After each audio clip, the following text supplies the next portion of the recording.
મારું નામ કિંજલ છે અને હું ધોરણ 8ની મેડમ છું. હું એ દિવસની વાત તમને શેર કરી રહી છું.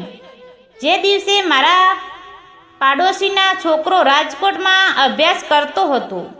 મારે શાળામાં 5 વાગે રજા થઈ જાય છે. પછી બીજા દિવસે 10 વાગે મારે શાળામાં જવાનું થાય છે. પછી સાંજે મારી સાથે જે થયું કે મારી નોકરી મોરબીમાં છે અને હું પણ મોરબીના બાજુમાં ગામની રહેવાસી છું. પણ નોકરી મોરબી હોવાથી હું ત્યાં સેફ થઈ ગઈ હતી. હવે અમારી પાડોશમાં એક પરિવારનો રહેતો હતો જે સ્વભાવની એ લોકો સારા હતા. એમાં એમનો ઘરનો વિકાસ નામનો એક છોકરો હતો. તેનો અભ્યાસ રાજકોટમાં ચાલતો હતો. તેને શનિ રવિ અહીંયા આવતો હતો. હું થોડી દેખાવડી હતી એટલે લોકો હંમેશા મારી તારીફ અને વખાણ કરતા રહેતા હતા. મારા પતિ કોલ સેન્ટરમાં જોબ કરતા હતા એટલે રાતે 8 વાગે આવી જતા. મારી સ્કૂલનો ટાઈમ થઈ ગયો હતો અને વિકાસ મારી પાસે બોલપેન લેવા આવ્યો હતો. તે બોલ્યો, કિંજલ મેડમ તમે ક્યાં છો? તે મને અવાજ આપતા હતા. હું બાથરૂમમાં હતી. મેં કીધું, વિકાસ 5 મિનિટ રોકાઈ જા, હું આવું છું. જે તેને કંઈ ઠીક છે મેડમ.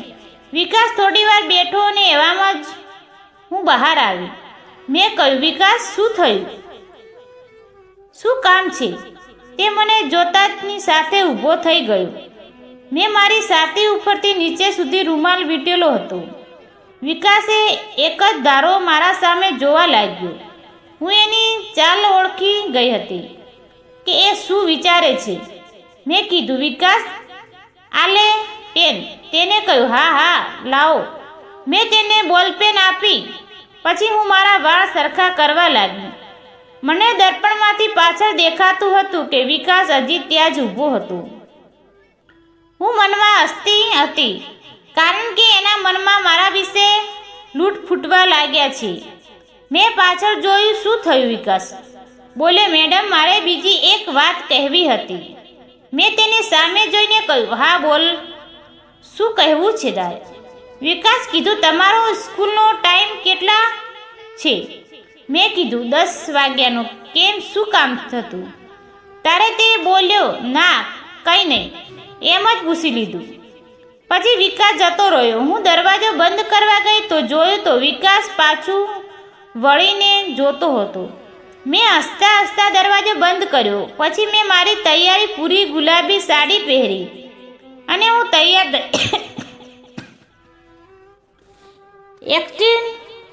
એક્ટિવામાં લઈ ઘરેથી નીકળી ગઈ. વિકાસ તેના ઘરની ગેલેરીમાંથી મને જોતો હતો. એવામાં જોઈ લીધું મેં અને હાથ ઊંચો કરી બાય બાય કરી લીધું અને પણ હાથ ઊંચો કરી બાય બાય કરવા લાગ્યું. આજે શનિવારનો દિવસ હોવાથી હું એ દિવસે મારા ઘરકામ હોવાથી 4 વાગે નીકળી ગઈ હતી. મારી નજર બજારમાં પાર્લર પર પડી તો ત્યાં વિકાસ ઊભો હતો, કંઈક લેતો હતો. મને જોઈને તે ફટાફટ મારી પાછળ આવતો રહ્યો. થોડી વાર પછી તે મારા ઘરે આવી ગયો. અરે મેડમ તમે આજે વહેલા કેમ આવ્યા? હું બોલી, મારે મોલમાં જવાનું છે. એટલે તેને કહ્યું, અરે મેડમ તમને વાંધો ના હોય તો હું આવું? મેં કહ્યું, પણ તું શું કરીશ આવીને? તે બોલ્યો, બસ એમ જ ફરવા આવું છે. મેં કહ્યું, ઠીક છે ચાલ. પછી તે મારી પાછળ બેસી ગયો. ત્યારે તેની મમ્મીએ બૂમ મારી, અરે વિકાસ ક્યાં જાય છે? તે બોલ્યો, હું આવું મેડમની સાથે જાઉં છું. મેં જરા બ્રેક મારી. વિકાસ મને ચોંટી ગયો અને મારી કમર ઉપર હાથ લગાવી દીધો. મને કહ્યું કે કિંજલ મેડમ ધીરે ચાલો, નહીતર એક્સિડન્ટ ના થઈ જાય. પછી એ તેને હાથ મારા ઉપર સુધી લઈ ગયો. મેં કીધું, વિકાસ થોડો પાછો બેસ, તો મને ગાડી ચલાવવાનું બરાબર ફાવે છે. તે બોલ્યો, સોરી મેડમ હું ભૂલી ગયો. પછી મોલ આવી ગયો. અમે મોલમાં ગયા. વિકાસ મારી તરફ જોતો હતો. મારી સાડી થોડી દૂર થઈ જાય છે એટલે મજા લૂંટી લેતો હતો. મને તે એક જ નજરે જોતો હતો. હું પછી સાબુ લેવા વાંકી વળી એટલે તે પાછળ આવી ગયો. એ તો એવો વ્યવહાર કરતો હતો કે મને કંઈ ખબર જ ના હોય. પછી અમે ત્યાંથી નીકળી ગયા. થોડી વાર પછી ઘરે પહોંચી ગયા. વિકાસ તેના ઘરે ગયું ને હું પણ ઘરે આવીને સાંજે હું અને મારા પતિ રાતનું ભોજન જમી લીધું. જમ્યા પછી અમે ગરમી લાગી એટલે હું અગાસી ઉપર ફરતી હતી. સામે વિકાસ એક્સરસાઇઝ કરતો હતો. તે મને જોઈ ગયો અને હાથ ઉપર કરી મને ઈશારો કરવા લાગ્યો. એ કહેતો હતો કે મેડમ હું ત્યાં આવું. મેં કીધું ના, મારા પતિ હજુ જાગે છે. એવો ઈશારો મેં સમજાવ્યું. હવે તેને રહેવાય નહીં કે શું થયું. તે ધાબુ કૂદી અમારા ઘર ઉપર આવી ગયો અને મને બોલાવવા લાગ્યો. હું પણ ઉપર ગઈ. મેં કીધું તું શું કામ આવ્યો? વિકાસ આપણે સવારે તો સાથે મોલ જઈ આવ્યા હતા, તો પછી અત્યારે શું કામ આવ્યો? મેડમ મને તમને જોવાનું મન થયું એટલે હું આવી ગયો, હું બોલી. બદમાશ, એ વખતે મેં નાઇટ સૂટ પહેરી ફરતી હતી એટલે મારો ઢીંચણ સાફ દેખાતું હતી. તે મારા સફેદ ઢીંચણ જોઈ પાણી થઈ ગયું. મેં કીધું વિકાસ મોટું બહુ થઈ ગયું હતું. હવે તું જા, કાલે આવજે. સવારે તો નોકરી ઉપર જતી રહીશ. મને એ વાતની ખબર ન હતી કે આજે રાતે તે પૂરી તૈયારી સાથે આવશે. મોડી રાતે હું મારી અંગાસી ઉપર મોબાઈલ જોતી હતી. વિકાસ આવી ગયો. મેડમ શું કરો છો? મેં કહ્યું કંઈ નહીં, તું આવી ગયો? તે બોલ્યો હા મેડમ. વિકાસ ત્યાં જ જોઈ રહ્યો હતો. મેં પગ થોડા ભેગા કરી દીધા. પછી દેખાતું બંધ થઈ ગયું. તે પગ મને અડાડ્યો અને તેને વાતો ચાલુ રાખી. એટલે મને એવું લાગે કે આ વાતની કંઈ ખબર જ ન હોય.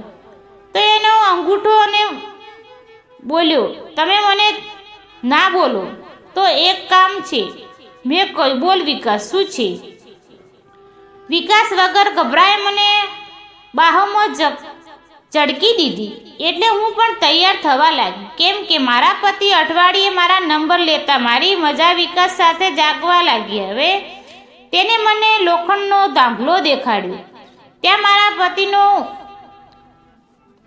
ઉધરસનો ખાવાનો અવાજ આવ્યો. તે ફટાફટ ત્યાંથી નીકળી ગયો. મને કીધું સવારે મળીશું. Madam bye bye. હું મારા દુખતા પગ લઈ ધીરે ધીરે નીચે ઉતરીને મારા પતિ સાથે વાતો કરતા ખારી સીંગ ખાવા લાગી. જો મિત્રો કોઈ સારો શૂટન્ડર હોય તો તેના તમારે ગમે ત્યારે તે પૂછે તેનો જવાબ આપવો જોઈએ અને તેને શીખવામાં મદદ કરવી જોઈએ.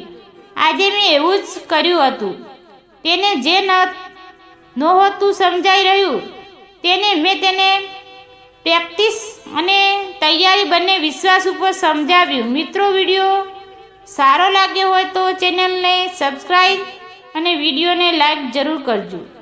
ફરી મળીશું આવતીકાલે એક નવો કહાની અંદર. ત્યાં સુધી આવજો મિત્રો. વિડીયો પૂરેપૂરો જોવા બદલે તમારો ખૂબ ખૂબ આભાર. મિત્રો, વિડીયોને આવેલા નામ, પાત્ર અને ઘટના ફક્ત કાલ્પનિક છે.